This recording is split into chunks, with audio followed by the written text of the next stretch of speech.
Hi friends, welcome to சமையல் உலகம். நாம் இன்றைக்கி பார்க்க போகிறது பன்னீர் டிக்கா. ரொம்பவே சூப்பராக சிம்பிளாக டேஸ்ட்டாகவும் செஞ்சிடலாம். வாங்க எப்படி செய்யலான்னு பார்க்கலாம். இதுக்கு ஃபஸ்ட்டு நம்ம ஒரு பவுலில் ஒரு அரை கப்பு தயிர் எடுத்துக்கிறோம். நல்லா கெட்டி தயிராக எடுத்துக்கோங்க. அது கூட மஞ்சத்தூள், அடுத்து மிளகாத்தூள் உங்களுக்கு காரத்துக்கு தகுந்த மாதிரி சேர்த்துக்கோங்க.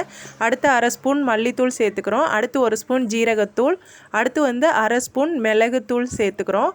அடுத்து கரம் மசாலா ஒரு அரை ஸ்பூன் சேர்த்துக்கோங்க.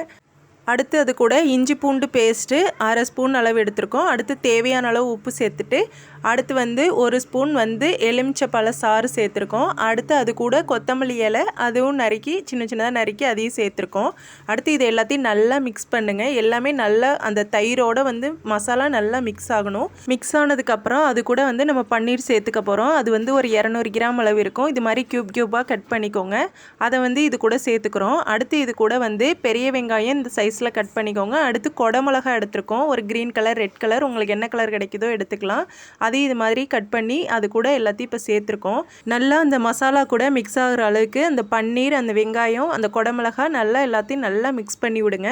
நல்லா மிக்ஸ் பண்ணிவிட்டு ஒரு அரை மணி நேரம் அப்படியே ஊற விட்டுருங்க. குறைஞ்சது ஒரு அரை மணி நேரமாவது ஊற வச்சிங்கன்னா தான் நல்லாயிருக்கும். அப்போ தான் நமக்கு செய்கிறதுக்கும் சூப்பராக இருக்கும், சாப்பிட்றதுக்கும் நல்லாயிருக்கும். நல்லா ஊறினதுக்கப்புறம் இந்த வெங்காயம், குடமிளகா எல்லாத்தையும் இது மாதிரி மாற்றி மாற்றி இது மாதிரி ஒரு ஸ்டிக்கில் சொருகி எடுத்துக்கிறோம். ஸ்டிக்கு இல்லைனாலும் பரவாயில்ல, இது அப்படியே நம்ம தோசை தவாலேயே அப்படியே பொரித்து சுட்டு எடுக்கலாம். சூப்பராக இருக்கும். இது ஒரு டிசைனுக்கு தான் இது மாதிரி நம்ம ஸ்டிக்கில் சொருகி எடுத்துக்கிறோம்.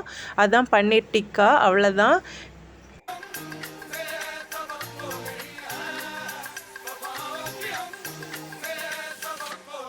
அவ்வளோதான், ரெடி பண்ணிட்டோம். இது மாதிரி மீதி இருக்கிறதையும் ரெடி பண்ணி வச்சுக்கோங்க. அடுத்து நம்ம தோசை தவாவில் எண்ணெய் ஊற்றிட்டு இதை அதில் ஒவ்வொரு பக்கமாக செவக்க வச்சு பிரட்டி எடுக்க வேண்டியதான். அவ்வளோதான், சூப்பரான டிக்கா தயாராகிடும்.